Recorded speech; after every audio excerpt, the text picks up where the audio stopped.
Uma pessoa que se suicida por enforcamento devido a bebidas e às drogas, como a cocaína, como é que ela fica no plano espiritual assim que ela comete o ato? Isso aconteceu na última sexta-feira. Foi uma amiga. Ela era casada e tinha uma filha de 15 anos. Além da problemática, Jorge, vamos tentar ajudar o nosso irmão, porque nem todo mundo, às vezes as pessoas são simpatizantes do espiritismo, então elas não Sim. compreendem a situação. Eu passo para você. Olha, primeira coisa que a gente precisa observar de uma pessoa que comete suicídio é que ninguém comete suicídio sozinho. O ser humano ele possui um instinto de conservação, assim como os demais animais, que foge do perigo. Então, é da natureza, do nosso instinto, você fugir do perigo. Então, você foge dos lugares altos que não tem segurança, você foge de um animal que corre atrás de você. A gente foge do perigo. Se por algum motivo nós não estamos fugindo do perigo, mas nós estamos indo ao encontro do perigo, se eu estou seguindo na direção daquilo que me agride, que me ofende, que me machuca, eu estou indo contra o instinto que está dentro de mim. Então é porque existe uma outra força que me empurra na direção do perigo, porque a força natural me empurra de maneira contrária ao perigo. Mas eu tenho uma outra força que me empurra na direção do perigo.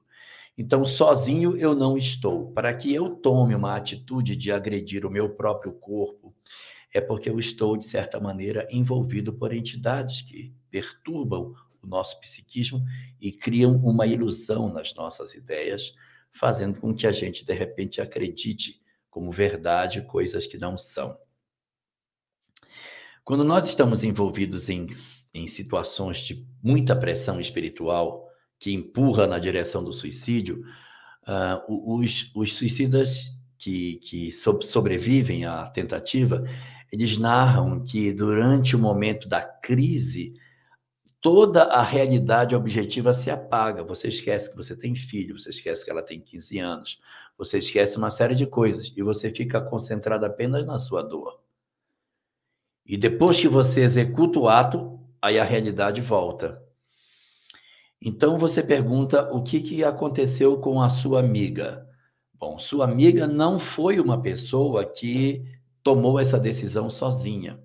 Então ela tem, em função disso, uma vinculação com uma série de entidades que também estão sendo atendidas, socorridas e envolvidas pelo fato de estarem estimulando esse tipo de ato nas pessoas.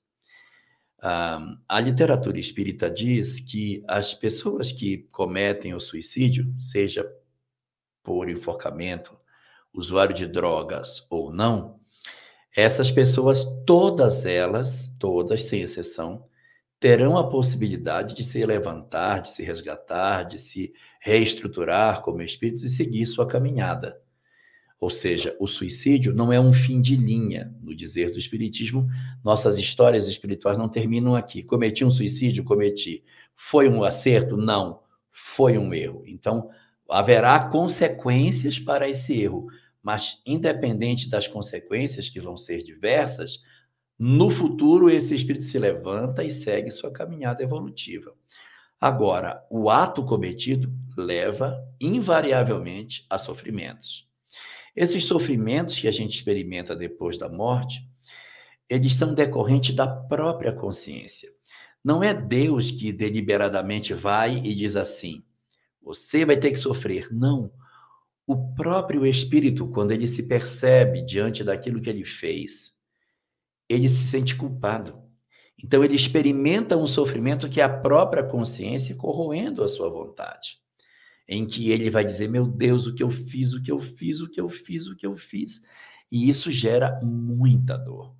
Espíritos que cometem o suicídio, eles experimentam muitas angústias exatamente por isso. E por saber que o estado de sofrimento deles é muito grande, a literatura espírita diz que eles são recolhidos e, via de regra, levados para um local chamado Vale dos Suicidas, que é um local de proteção, de guarda dos espíritos suicidas.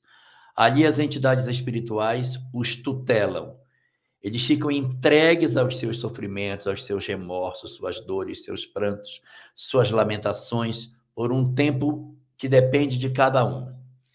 E esse tempo que elas ficam lamentando a sua própria dor, eles não estão abandonados. Os mentores estão em volta, assistindo e silenciosamente acompanhando o desenvolvimento deles. Quando eles conseguirem sair da crise do suicídio, que demora anos, aí os mentores veem isso, agora está na hora de você começar a se levantar. É como se fosse a partir dali que ele vai começar a se ambientar no mundo espiritual. O que acontece com os outros que desencarnam, os mentores vêm, pegam e levam para os locais de equilíbrio, de reequilíbrio, isso vai acontecer com o suicida somente anos depois. É como se ele estivesse chegando ao mundo espiritual naquele momento.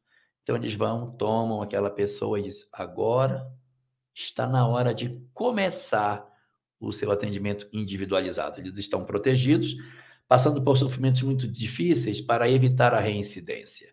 E assim é que deverá acontecer. É o que diz a doutrina espírita para as circunstâncias de suicídio e que muito provavelmente deve ser o que está acontecendo com sua amiga. O que fazer, então, por ela? Orar. Orar faz muito bem, ameniza o sofrimento deles e lhes dá a sensação de que alguém os ama e que eles não estão abandonados por Deus.